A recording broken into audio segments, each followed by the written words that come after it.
Motion in one dimension. बच्चों, आपको भी मोशन इन वन डायमेंशन में इंस्टेंटेनियस और एवरेज वेलोसिटी का कंफ्यूजन आया क्या? देखो, वैसे तो मोशन इन वन डायमेंशन में तीन चीजें सीखनी होती है, पोजीशन, डिस्प्लेसमेंट और डिस्टेंस। अब अगर कोई चीज एक लाइन पर चल रही है या एक रोड पे चल रही है तो उस रोड को हम एक्स एक्सिस मान सकते। जैसे कि ये बॉल पहले आगे जा रही है फिर पीछे आ रही है, तो आप बोल सकते हो कि इसका मोशन वन डायमेंशन में। तो अगर कोई पूछे कि इसकी इनिशियल पोजीशन क्या थी, तो देखो पहले 2 पर था और 2 से घूम के 8 पे गया और फिर वापस कहां पर आया, x इक्वल टू 4 पे।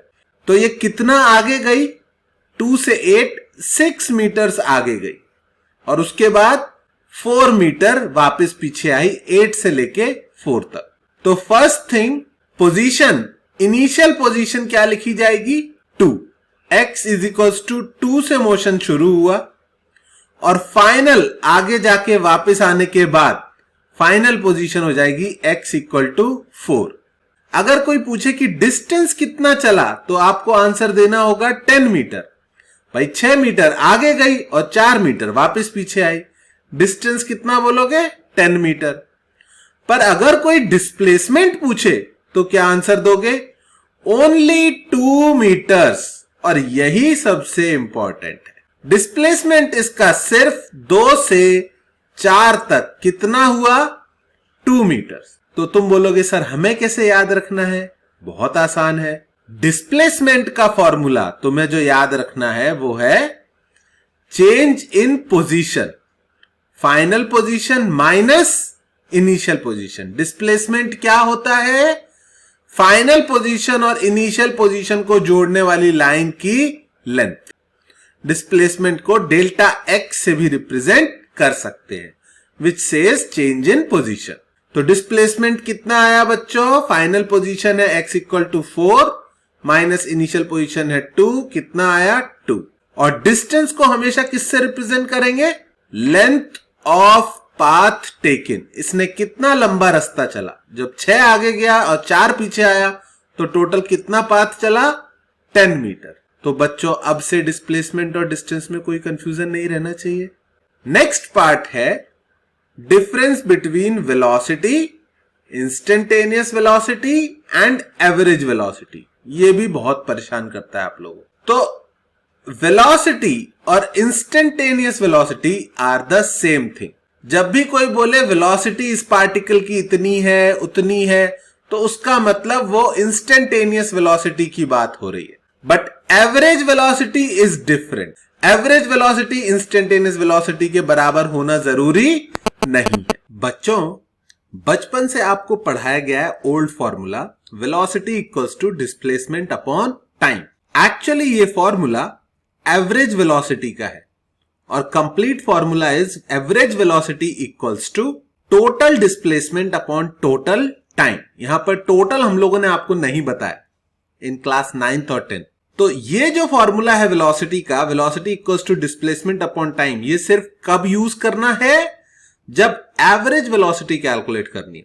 ओके, तो अब हम देखते हैं इस बॉल का फॉरवर्ड मोशन। ठीक है, अगर इसके सिर्फ फॉरवर्ड मोशन की बात करें, आगे जाने की, तो क्या मैं बोल सकता हूं कि ये x इक्वल टू 2 से x इक्वल टू 8 तक गई, यानी टोटल डिस्प्लेसमेंट कितना हुआ, 6 मीटर्स। और कितना टाइम लगा, मान लो 2 सेकेंड लगा, मैंने कैलकुलेट किया, एक्चुअली 2 सेकेंड लगे इसको जाने में। एवरेज वेलोसिटी कितनी आई, 3 मीटर पर सेकेंड।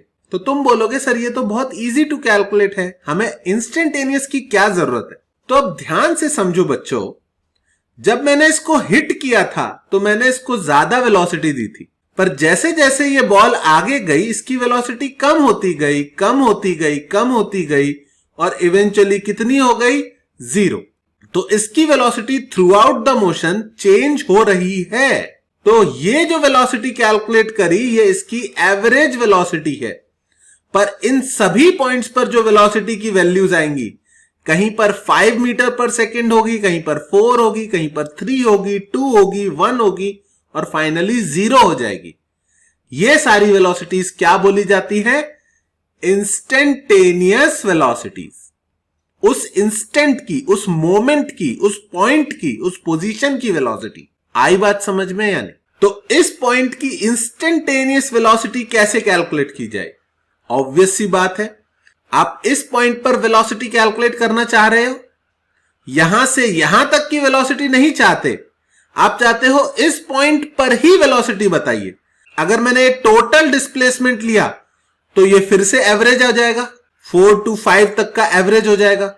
तो अगर इंस्टेंटेनियस वेलोसिटी चाहिए तो मुझे डिस्प्लेसमेंट कितना लेना पड़ेगा?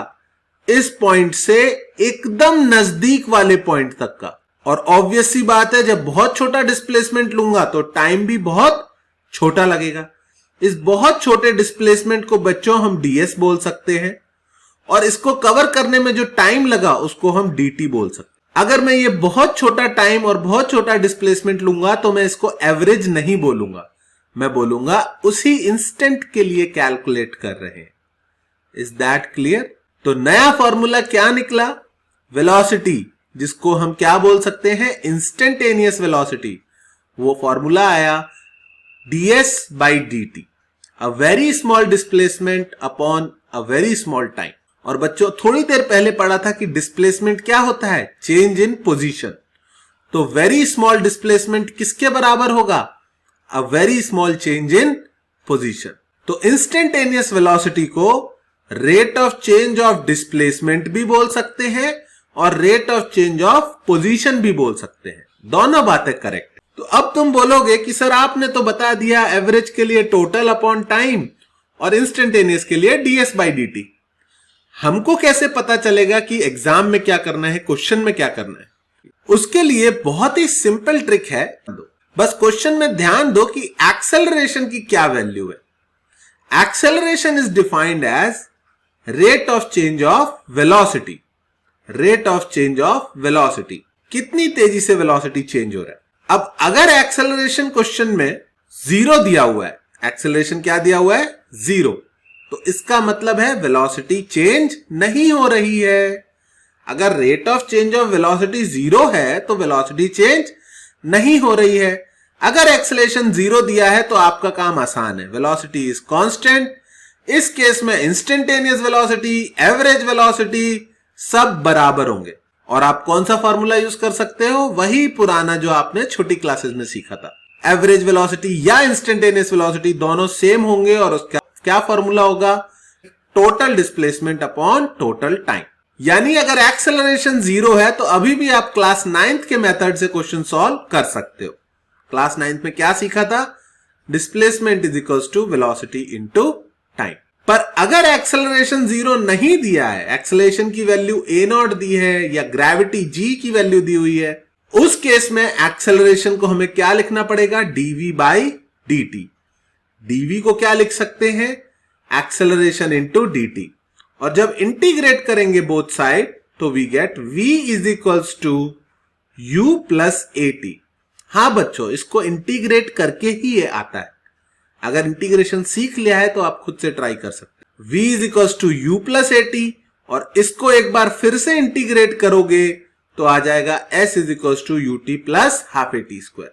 तो क्लास 11th में 99% ऑफ केसेस में आपको यही दो इक्वेशन यूज करनी होंगी, क्योंकि 99% ऑफ केसेस में एक्सेलरेशन की कुछ ना कुछ वैल्यू गिवन होगी। तो ये कुछ नया नहीं आ गया।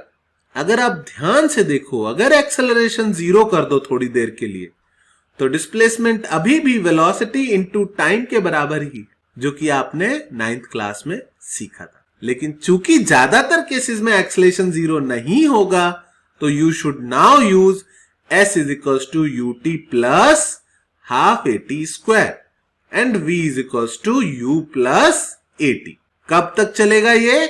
जब तक एक्सेलरेशन कांस्टेंट गिवन। तो एक्सेलरेशन 0 तो ये, एक्सेलरेशन कांस्टेंट तो ये।